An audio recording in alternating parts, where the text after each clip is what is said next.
Halo guys, balik lagi bersama gue Ogi dalam channel Crayon. Nah sekarang bahasanya ini ya, garbage in, garbage grow. Ini sebetulnya konsep yang terjadi di otak sih ya. Tapi sebelumnya kita lihat dulu beberapa fakta tentang otak. Nah, otak kita tuh sangat luar biasa sekali. Tuhan tuh memberikan kita sebuah tools ya yang benar-benar luar biasa. Nah sebetulnya otak kita tuh ada listriknya, jadi sebetulnya bisa menyalakan lampu bolam ya dengan watt yang kecil. Terus kecepatannya itu cepat banget. Sinyal-sinyal di otak kita itu bergerak sekitar segitu 268 mil per hour. Itu kalau di kilometer per jam sekitar 430-an lah, kurang lebih seperti itu.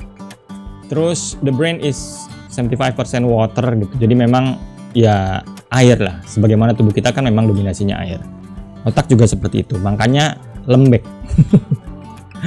Dan ya harus dijaga benar-benar, karena kalau enggak bisa fatal lah. Makanya kan lo kalau naik motor kudu pakai helm ya. Jadi otaknya tuh terlindungi gitu ya. Ya poinnya sih otak kita nih luar biasa banget lah.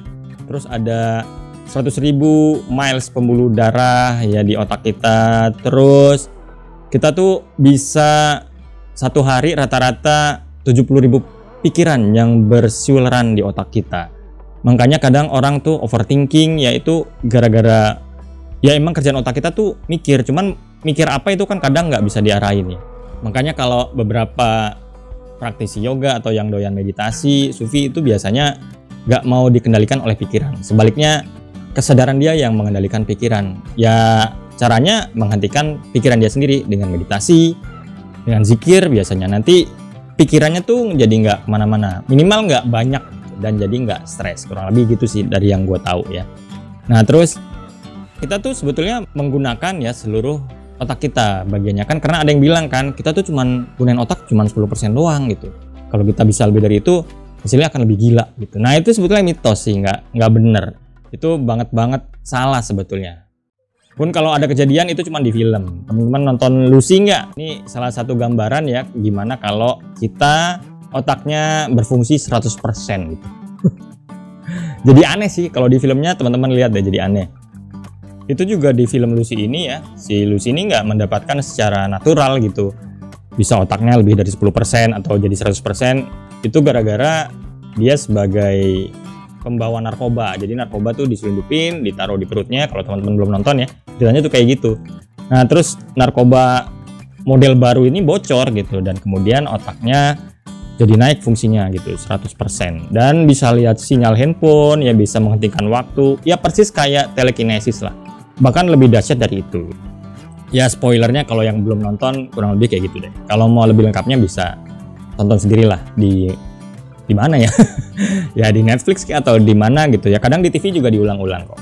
Oke, nah otak kita itu sebetulnya kayak komputer yang super canggih. Makanya mubazir banget kalau kita nggak memanfaatkannya dengan baik dan malah ngerusaknya gitu. Misalnya ya udah gue bahas ya di brain rot, di video gue yang brain rot, itu sebetulnya memang berpengaruh pada performa otak gitu. Jadi teman-teman yang mengkonsumsi konten sampah tuh sebetulnya sedang mengurangi fungsi optimal dari otaknya sendiri. Dan yang lain yang tanpa kita sadari ya, itu ini multitasking ya. Jadi ngerjain sesuatu sambil ngerjain yang lain, itu sebetulnya mitos guys. Itu nggak bener. Jadi kita bukan multitasking sebetulnya, tapi berganti fokus gitu antara satu pekerjaan ke pekerjaan yang lain. Dan ini adalah aksi yang nggak baik gitu untuk otak, malah bikin stres dan banyak salah di pekerjaan kita. Dan istilah multitasking ini sebetulnya pertama kali muncul di tahun 60 ya, dari IBM untuk menggambarkan pekerjaan komputer gitu, elektronik, dan bukan otak manusia. Jadi otak manusia sebetulnya nggak bisa gitu multitasking. Mungkin bisa minim-minim, dikit-dikit bisa ya. Minim-minim tuh kayak ya lu kerja sambil dengerin musik atau sambil nyetir sambil ngobrol gitu. Yang udah otomatis atau bukan pekerjaan kompleks itu masih bisa. Tapi kalau udah pekerjaan yang membutuhkan pemikiran yang lebih tinggi ya, itu nggak bisa. Gue aja di kelas gue bilang ke mahasiswa ya, lu pas gue ngajar jangan buka gadget ya, jangan buka laptop. Multitasking itu mitos, karena kalau berbuat kayak gitu kasihan otaknya, malah stres gitu. Dua-duanya nggak dapat, kerjaan lo gampang error, dengerin gue juga materinya nggak masuk gitu. Jadi akhirnya dilarang tuh gue kalau ngajar di kelas, nggak boleh buka laptop ya sama gadget sebetulnya. Kalau dia buka laptop gue tegur. Cuman kadang gadget masih tuh nyuri-nyuri gitu tuh. Gue malas negornya udah gede gitu ya. Namanya mahasiswa, tapi poinnya kayak gitu bisa mengurangi fungsi otak kita secara maksimal gitu. Jadi nggak optimal lah kerjanya.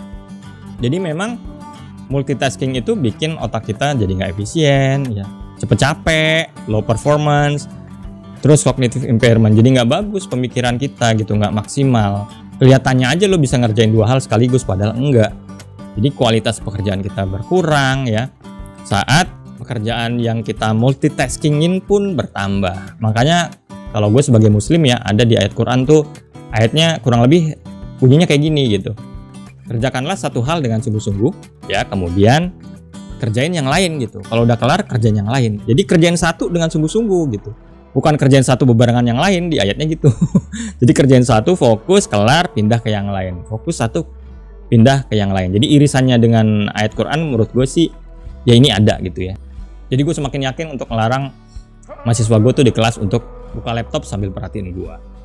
Karena yang paling parah ya cognitive impairment ini, penurunan fungsi kognitif gitu ya. Bisa lupaan, bisa susah memahamin orang lain gitu tuh bisa terjadi gara-gara fokusnya atau atensinya cepat berpindah atau nggak bagus. Makanya kalau teman-teman multitasking misalnya tadi yang minim ya, yang gampang kerja sambil dengerin musik, itu dianjurkan memang kalau bisa musiknya tanpa lirik gitu, atau liriknya yang lo nggak ngerti, yang nggak perlu dicerna di otak gitu, supaya nggak terlalu membebani otak kita. Nah di komputer juga ada istilah GIGO ya, GIGO effect, garbage in, garbage out. Ini untuk menggambarkan prosedur ya, kalau sebagus apapun model, sistem, program itu kalau sampah yang masuk ya yang keluar juga sampah gitu. Jadi memang tergantung inputnya. Nah di otak juga ada istilahnya garbage in, garbage grow. Apa yang masuk bukannya keluar gitu aja kalau di otak, tapi tumbuh gitu. Inilah yang menyebabkan orang kalau kontennya sampah terus, receh terus, akhirnya persepsinya jadi jelek gitu. Atau ya kalau lo tahu yang populer brain rot, ya seperti itu jadinya, karena yang dimasukin sampah terus. Dan akhirnya sampah itu yang tumbuh, akhirnya persepsinya berubah. Persepsi itu gue udah bahas detail di sini ya, persepsi kognitif. Itu kayak lensa seorang gimana melihat kehidupan, melihat masalah, problem solving, itu memang tergantung dari persepsinya. Dan biasanya persepsi orang berhasil tuh bagus-bagus gitu, karena ya isinya bacaan-bacaan bermutu gitu ya, bukan yang receh-receh.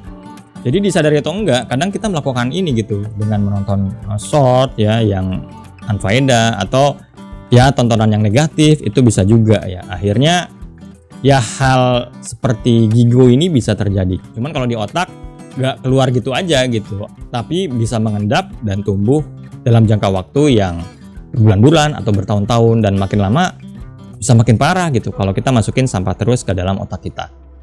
Contoh sederhananya kayak gini sih, garbage in nih, misalnya kita menginput ke otak ya, bandingin diri dengan orang lain ya. Tadi gue bilang medsos konten sampah, toxic people, selalu melihat diri kita negatif, membenci diri sendiri gitu. Itu sebetulnya secara tidak langsung kita memasukkan input gitu loh ke dalam otak kita. Dan inputnya ya seperti ini, dan akhirnya apa yang terjadi? Ya akhirnya yang tumbuh di diri kita adalah takut gitu, khawatir, karena lo bandingin diri dengan orang yang udah berhasil, yang umurnya di atas lo, atau yang titik mulainya tuh berbeda dengan kita. Sangat bisa jadi dia tuh memang anak orang kaya misalnya, terus kita bandingin sama dia. Kok dia umur segitu bisa segitu ya pencapaiannya, kok gue belum? Ya nggak bisa gitu, beda. Akhirnya lo ya stres sendiri gitu, outputnya kan jadi jelek gitu ya. Terus kita jadi insecure, meragukan diri sendiri, nggak pede karena teman-teman lo suka nyela lo misalnya, atau terus lo terima begitu aja. Terus kok gue gini banget ya, gitu-gitulah. Atau ya pakai standar TikTok gitu yang gak jelas gitu. Akhirnya frustasi, nggak semangat. Ya akhirnya outputnya jadi negatif. Dan ini bertumbuh biasanya ya. Makanya hati-hatilah terhadap input kalau menurut gue. Apa yang kita konsumsi, apa yang kita masukkan ke otak kita itu bagusnya sih difilter baik-baik. Apalagi zaman sekarang ya, banyak banget informasi yang beredar di luar sana. Yang bermanfaat, yang enggak, itu semua campur aduk. Makanya ada istilah digital literasi ya. Bagusnya teman-teman tuh bisa memilah gitu dan memilih, nih info ini bener nggak sih gitu, ini info ini bermanfaat nggak sih buat gua. Nah itu yang memang sekarang itu sangat diperlukan gitu. Jadi nggak cuman tahu soal internet, tapi juga tahu cara memilih ya, memproduksi bahkan atau mengkonsumsi informasi yang baik dan benar. Kalau menurut gue sih di era sekarang ini tuh segala informasi teman-teman mau tahu tentang apa tuh bisa loh ada. Cuman tergantung kitanya, kadang kitanya tuh nggak bisa filter atau memang nggak mau belajar, apalagi orang sini ya. Memanfaatkan informasi gratis atau pengetahuan gratis di internet itu kayaknya masih susah gitu loh. Makanya kan pernah gue bilang coba lo bandingin deh konten edukasi. Nggak gue deh, bukan channel gue, channelnya Renald Kasali gitu misalnya, atau siapa lah Remuncin gitu, dengan konten-konten yang sampah gitu. Itu lihat subscribernya itu jauh banget guys. Dan kita mengharap Indonesia emas akan tercapai dengan kayak gitu, gue pikir nggak bisa sih. Kalau gue pikir tuh ciri-ciri Indonesia emas mau dapat saat subscribernya Renald Kasali atau Remuncin tuh bisa kayak Deddy Kobuser gitu ya. Nah itu baru deh mungkin. Karena jauh banget guys. Nah jadi sekali lagi hati-hati ya, apa yang kita masukin kotak itu nanti akan tumbuh. Dan kita sadarnya nanti begitu lo udah males baca, udah mengkonsumsi konten 10 menit pengetahuan kayak gini aja udah berat banget. Susah banget ya. 3 menit udah di skip, udah dicepetin. Nah itu tuh udah tanda-tanda bahaya. Ya lo fokus 10 menit aja susah. Padahal belajar macam-macam atau mastery atau penguasaan sesuatu itu butuh waktu yang more than 10 menit pastinya gitu ya. Nah itu susah kalau otaknya sudah atau kognitifnya udah terganggu oleh sampah-sampah kayak gini. So guys, usahakan nggak terkontaminasi oleh konten-konten receh gitu ya. Mulai sekarang diseleksi, nanti teman-teman bisa lihat sendiri dampaknya seperti apa.